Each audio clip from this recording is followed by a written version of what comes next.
Military faces a recruiting crisis, with 3 of the 5 branches failing to meet their manpower goals this year.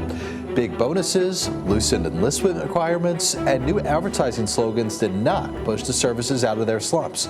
Many people on the internet are puzzled as the recruiting crisis continues to be an issue, as people have mentioned pay, living conditions, benefits, retirement, other competing job markets as being reasons as why people are not looking towards the military service. However, we're facing a new problem here, which is in regards to the re-enlistment bonuses, which the Army is saying that they're going to suspend in this military.com article in a memo that was released.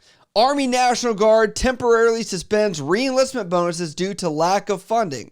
They say effective immediately, the issuance of re-enlistment bonuses is suspended. The March 1st memo said the suspension is for bonuses that would have a payout between now and the end of 2025, effectively including anyone who would re-enlist now, though existing contracts are not impacted according to this document.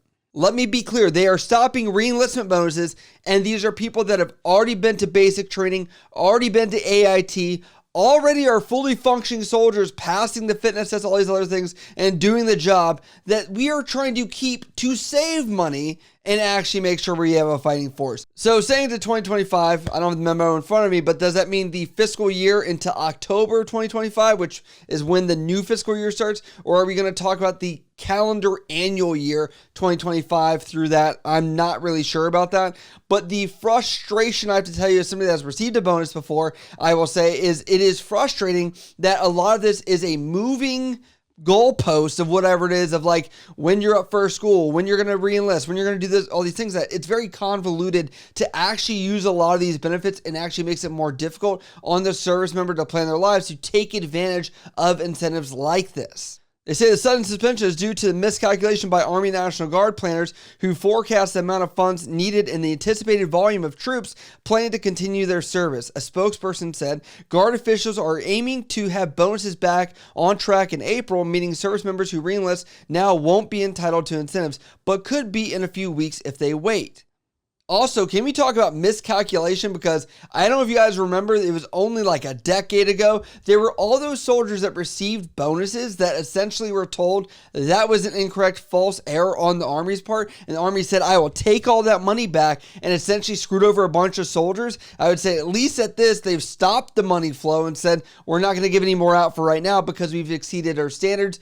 Not every soldier or service member out there has the exact perfect timing of this. And I know there are going to be people out there that are going to miss the window because they had a few weeks of this mishap, miscalculation, whatever, and unfortunately are going to miss the bus while everyone else is out here getting fat bonuses, even including people already coming in. If anything, I would say, let's make sure these soldiers are taken care of before we're going to make sure people accessioning into the military are the number one goal, and they're never going to be affected by this, because we know we can't stop that, but we could screw over the service members that are currently in. I don't think that's a fair thing to do here, and that's why I think they should say, let's try and fix this, because they know there's going to be some people that are going to fit in this small gap right here. They say this requires a pause to assess fiscal resources that will determine when we can resume offering new bonuses with the issuance of new re-enlistment contracts, Paul says, a National Guard Bureau spokesperson. They say the Army National Guard is facing a retention slump, missing its goal of keeping 36,000 soldiers from leaving the force by 1,000 last year. Meanwhile, the active duty component of the Army has met its retention goals for the past half decade with relative ease and is already showing early signs of meeting its goal this year. And they say our first obligation to the Army and to Congress is for us to meet our end strength mission, Lieutenant General John Jensen says. The director of Army National Guard sent a statement to military.com and says, we are joined with Army leaders to determine courses of action and resourcing solutions that will work to expand the recruitment market and further incentivize our soldiers to continue their service. I will say that articles like this and people that have to deal with this, these stories, these sentiments are going to be shared across the board. And if anything, will scare service members that goalpost can move. And I will give you an example, even my own experience. There are several times a year that the bonus for selective reenlistment bonus for the Navy does change. And when I was going up to reenlist, I was sitting there like, well, I don't know. I'm hoping it doesn't change. I'm still sticking with this. I have plans of this. But just like that, it could change to zero. A lot of people that were in the same job I'm in actually received zero bonus, while I luckily was able to finagle it just on specific timing and actions on me that I was very educated. But I don't like how convoluted this system is. Also, I would have to say on the same token here that if you have service members that are very wishy-washy with this after one contract enlistment, some of these people could say, it's just another job, I'm going to get out, and that be the case, and you could lose what could be only a couple $1,000s to get them to stay in if they had a bonus, and that would be actually more money to bring another person in to try and replace them. So I'm like, I would advise, if the National Guard are out here looking at this video, I would say, have some way to prevent this, and have some way that these service members and soldiers can actually contact you and say, I'm in this window. Is there anything we can do to make sure that I'm still able to do this? That's just my thing with this, because I think you're going to hurt more than you're actually going to benefit from this situation. The issue with enlistment bonuses, according to Guard officials interviewed by military.com, is the accumulated effect of undermanned, poorly trained, or poorly performing full-time staff working with a payment processing system that has faced multiple long-term catastrophic outages. Staffing units across the country have frequently had to manually track whether bonuses had been paid out.